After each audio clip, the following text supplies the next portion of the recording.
Welcome to the AI Hustle Podcast, the podcast where we break down the latest in AI news, tools, and interview experts helping you hustle and do more using AI.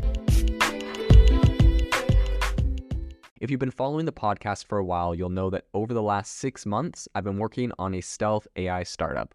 Of the hundreds of projects I've covered, this is the one that I believe has the greatest potential. So today I'm excited to announce AIBox. AIBox is a no-code AI app building platform paired with the App Store for AI that lets you monetize your AI tools. The platform lets you build apps by linking together AI models like ChatGPT, Midjourney, and 11 Labs. Eventually, we'll integrate with software like Gmail, Trello, and Salesforce, so you can use AI to automate every function in your organization. To get notified when we launch and be one of the first to build on the platform, you can join the waitlist at aibox.ai. The link is in the show notes. We are currently raising a seed round of funding. If you're an investor that is focused on disruptive tech, I'd love to tell you more about the platform. You can reach out to me at jaden@aibox.ai. I'll leave that email in the show notes. I was recently listening to a podcast and the host on there were talking about, if it was possible to, I believe it was the All In podcast, and the hosts were talking about if it was possible to slow down the, rate of AI. They were talking about prominent figures who requested a 6-month ban on AI progress beyond GPT-4 and etc. And they were talking about the fact that apparently there is a group of people that view AI as the ability to discover how we're going to slow down the aging process, or for them, so some people are like for immortality or whatever, you'll never die. But in any case, there's this group of people that believe in that, and because of that, they are predominant big players in the industry, and they're not going to let anything happen to slow down AI because they kind of view it as their ticket to live forever or slow down aging forever, essentially. So that was that caught my attention. I was like, interesting concept. I didn't look into it very much, but I recently saw an article published today out of Northeastern Global News called "Can AI Help Scientists Slow the Aging Process?" And I want to talk about that concept. There's a few different articles I read and some research I've done on what AI is currently being used for as far as science, how it's disrupting the scientific community, and what advancements will be made in the future. So first off, I think there's some interesting news that recently the Allen Institute for AI is currently working on creating an open generative AI language model. They're saying, this is by scientists, for scientists. And something that I thought was pretty interesting about this is the fact that they are planning on releasing this, Science GPT or whatever it's going to be called in early 2024. And I think with all of the advancements that we see in AI and in technology right now, it's advancing so rapidly. I still think it is something that is, we're still on the very early cusp of. There was a recent report where they did a poll, and I think it found that about only 30% of American adults had heard of ChatGPT, and only 10% of adults had viewed ChatGPT as a reliable piece of information. So if only 10% view it as a reliable source of information, obviously there's a lot of work to be done, and we have a lot of disruption and innovation that's going to happen as that number gets larger and larger, and eventually, these things get good enough that 90 or 80% of people view this as a reliable source of information. That's going to enable massive disruption.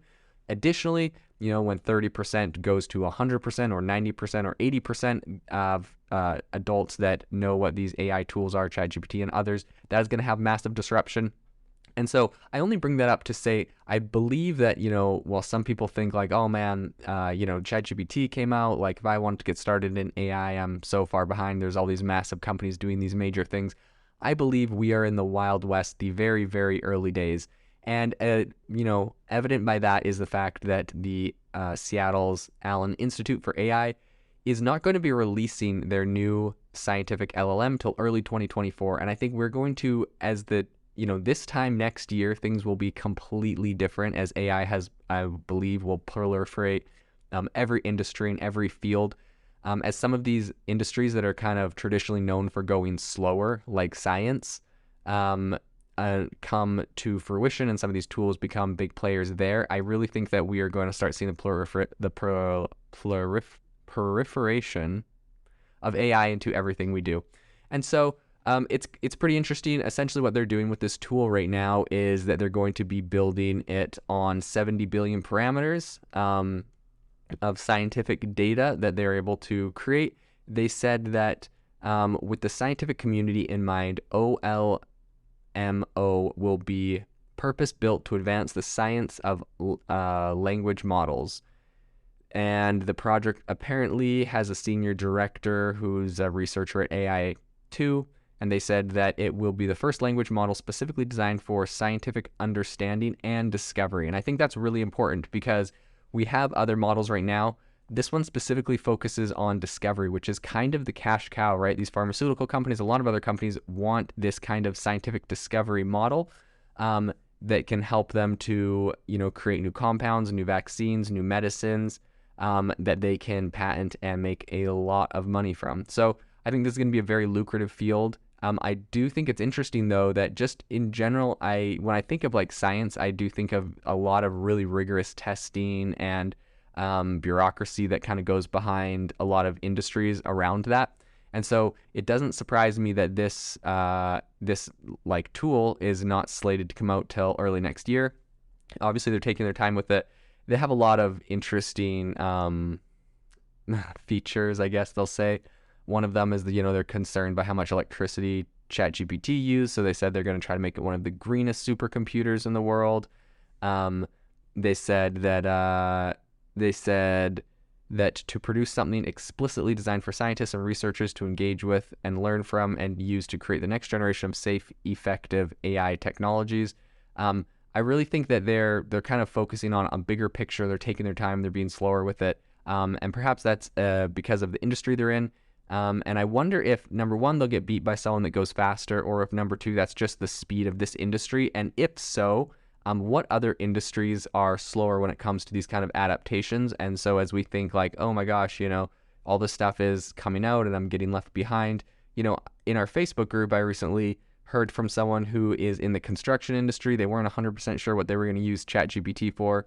But they were like, I know this is kind of the future of where everything's going, so I'm jumping in and learning everything I can about it. An industry like construction may be one that is slower to incorporate a lot of different AI techniques and tools and software, right? It's not like a super software-heavy industry per se. Obviously, there's a lot of construction software out there, but since that's not the nature of what the business is actually doing as a function.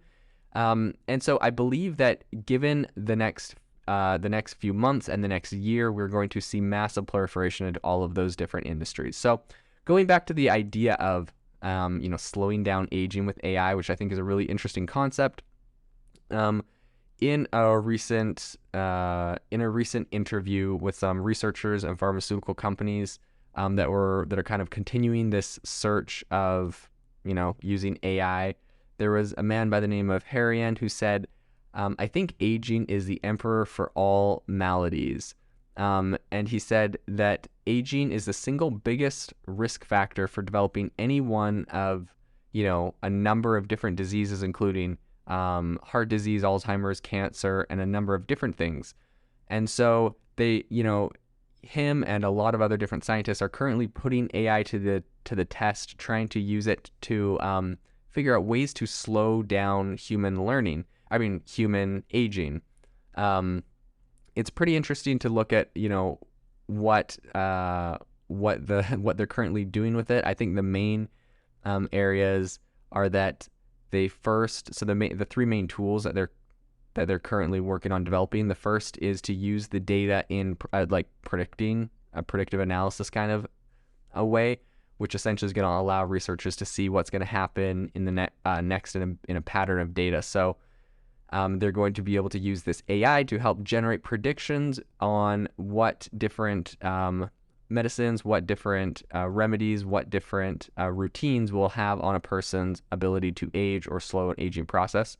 The second thing it's going to be able to do is that they're currently working on kind of creating a hub of research on like longevity medicine, which is designed to allow users to essentially summarize different key studies and ask questions on, what medicines are most effective to do certain things. And just given the vast amount of data that you can now feed into some language models, right? We're looking at We're looking at Anthropic's new Claude model that is now allowing people to upload 75,000 words. You can upload massive amounts of data and now start to cross-analyze different effects of medicines, different research studies, feed it a lot of data and get some very interesting responses.